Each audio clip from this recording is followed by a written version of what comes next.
श्री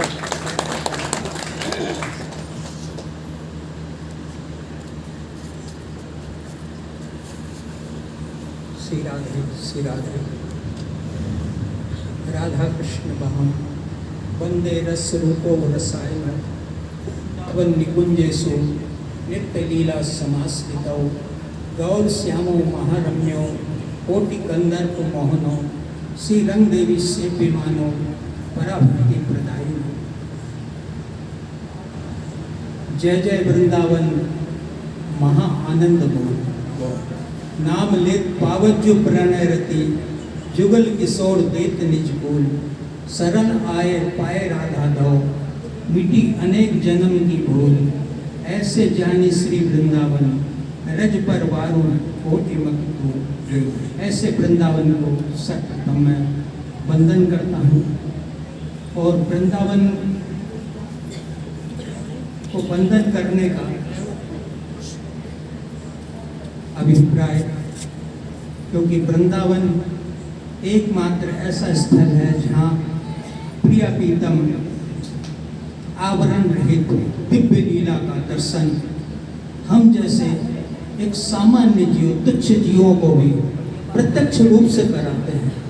ये हमारे लिए परम सौभाग्य की बात है और वो आशीर्वाद हमारे प्रिया प्रीतम ने दिया है राजस्वामियों को, क्योंकि यदि राजस्वामी नहीं होते तो आज ये प्रिया प्रीतम की दिव्य छटा सखियों सहित हम कभी दर्शन नहीं कर पाते। और इसका श्रेय हमारे निम्बारकाचार्य श्री घमंड देवाचार्य जी को है, जिन्होंने, और ये उस समय की बात है जब स्वामी हरदास जी महाराज वल्लभाचार्य जी विद्यमान थे। आपने एक प्रयास किया, दो प्रयास किया, बंसी भट्ट पर भी लीला का प्रयास किया, किंतु पूर्ण रूप से सफल नहीं हुआ।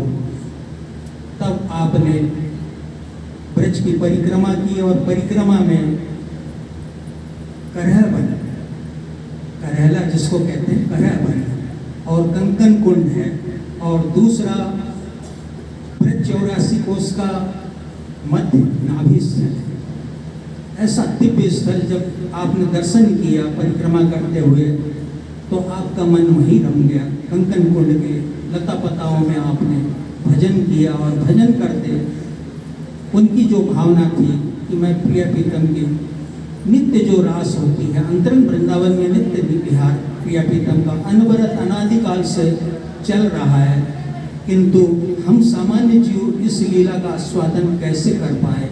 तो ब्रजवासी पर सबसे पहली कृपा।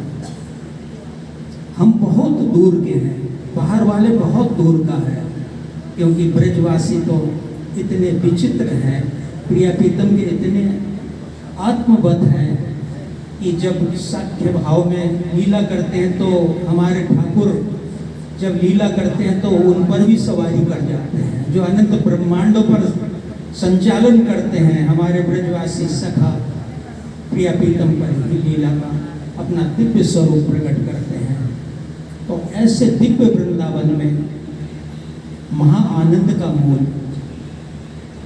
प्रिया प्रीतम को नहीं कहा महाआनंद का मूल, वृंदावन को महाआनंद का मूल कहा है। यदि वृंदावन नहीं आएंगे तो क्या यहाँ प्रिया प्रीतम का दर्शन हो पाएगा क्या?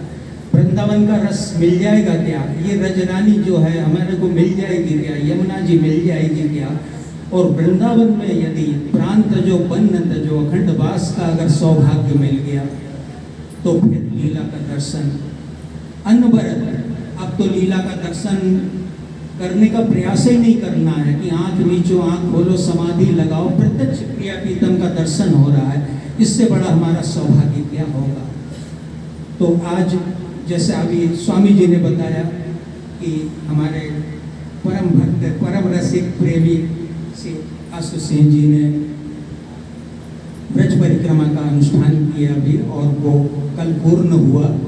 और ये बड़ा भागी जो बैठे हैं प्रिया प्रीतम के समक्ष, इनको आज जैसा फल प्राप्ति होती है, आज निश्चित रूप से प्रिया प्रीतम इनके नेत्रों के समक्ष है।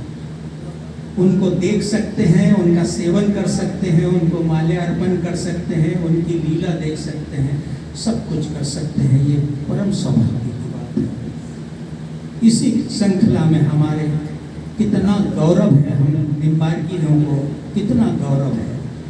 और प्रिया प्रीतम भी इस समय दिव्य स्वरूप निम्बार्की स्वरूप से सुशोभित हो रहे हैं। जब प्रिया प्रीतम निम्बार्की स्वरूप से सुशोभित हो रहे हैं और हमने भी कोई स्वरूप धारण किया तो हम कितने बड़े भागी होंगे, इसका अंदाज लगाना दुर्लभ, महादुर्लभ है। निम्बार संप्रदाय कितना दुर्लभ है। एक शब्दों में आप सुनिए, रूप रसिक जी ने कहा है, श्री हरिव्यास जी के शिष्य, करोड़ों जन्म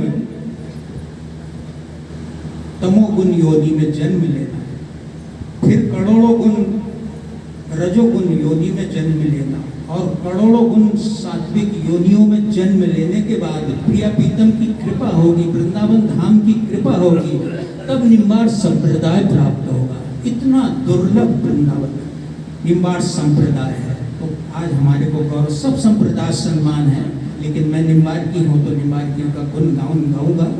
और ऐसा दुर्लभ हमारे पास श्री महावाणी युगल शतक और साहित्य है। संस्कृत साहित्य भी इतने दिव्यतम है कि सारा विश्व का संप्रदाय इससे परिपुष्ट हो रहा है। लेकिन हमारे प्रचार प्रसार में कमी होने से आज जो 100, 200, 400 वर्ष के हैं वो अपने आप को नित्य निकुंज के प्रकट करता अपने आप को समझ रहे हैं, लेकिन बिल्कुल नहीं है।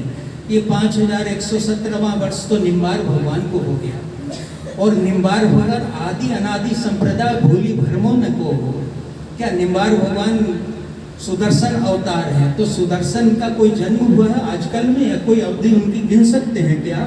वो तो भगवान कृष्ण विष्णु ऐश्वर्य आदि में समय हमेशा हमेशा प्रिया प्रीतम ठाकुर जी की उंगलियां में रहते हैं।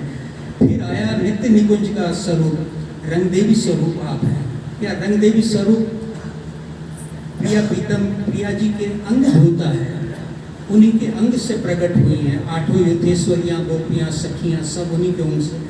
तो प्रिया प्रीतम जब से हैं मतलब अनादि है, ऐसी ही रंगदेवी भी अनादि है।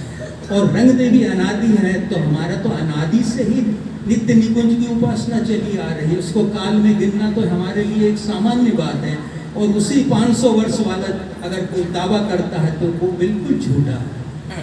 केवल इसकी नकल लिया है उन्होंने, उतारा लिया है और उतारे को ज्यादा उतार रहे हैं अनाधिकारियों के सामने, जो भुगतना पड़ेगा। नित्य निकुंज रस अनाधिकारियों के परोसने का नहीं है। इसीलिए निम्बार संप्रदाय ने इसको गोप्य रखा और आज भी लगभग गोप्य है। जहाँ प्रकट करना होगा वहीं करेंगे। महावाणी युगल शतक, समाज गायन आदि ये सब वृंदावन की निधि है, वृंदावन की धरोहर है। और रास भी वृंदावन की धरोहर है। लेकिन रास बिहारी ने कृपा करी कि यहाँ पर तो श्रावण, होली आदि आदि उत्सव में रास होता है और रास होते हैं। रास का कभी विराम नहीं होता वृंदावन में, कहीं न कहीं रास नृत्य होता है। पहले हमारे को ही ये सौभाग्य था कि टोपी कुंज में अनवरत रास चलती थी। आज क्रम थोड़ा सा 19-20 हो गया है, लेकिन भारत भूमि नहीं, भारत भूमि के बाहर भी हमारे प्रिया प्रीतम कृपा करते हैं और अपने प्रेमी जनों को अपनी लीला से आकर्षित करके उनको वृंदावन का मार्ग प्रशस्त करते हैं और निम्बार संप्रदाय की रसो उपासना की ओर अग्रसर करते हैं। तो महा दिव्य भाव है। प्रिया प्रीतम हम पर कृपा किए। ब्रज परिक्रमा कौन ने चालू किया? निम्बार संप्रदाय ने चालू किया। चतुर्चिंतामणि रोज ब्रज 84 कोस की परिक्रमा करते थे।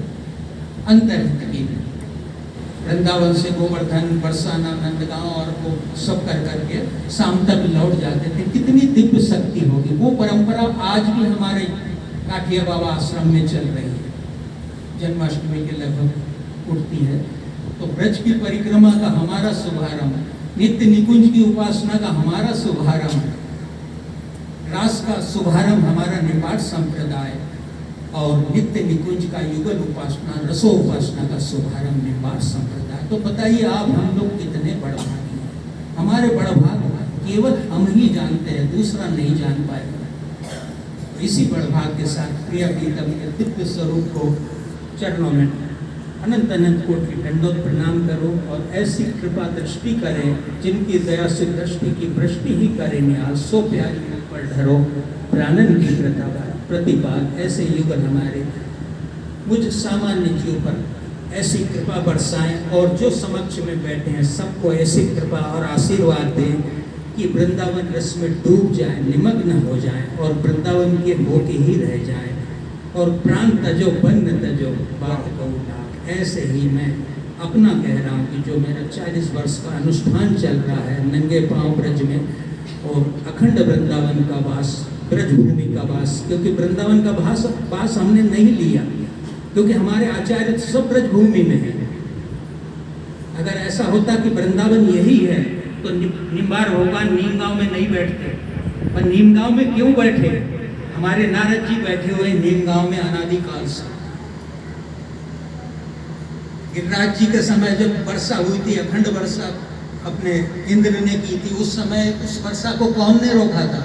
सुदर्शन रूप ने रोका था। और सुदर्शन कुंड उसी समय का है, भगवान कृष्ण की लीला के समय का सुदर्शन कुंड है। तो ऐसे ब्रजभूमि को और प्रिया पीतम को, पुनः स्वामी जी को, स्वामी जी के परिकर को और सामने जो विराजे हुए हैं और आशुतोष जी को और सब उनके भक्तों को कोटि कोटि बंदन। इन्हीं के साथ मैं अपना वाणी को विराम देता हूँ। जय जय श्री राधे, जय जय श्री राधे।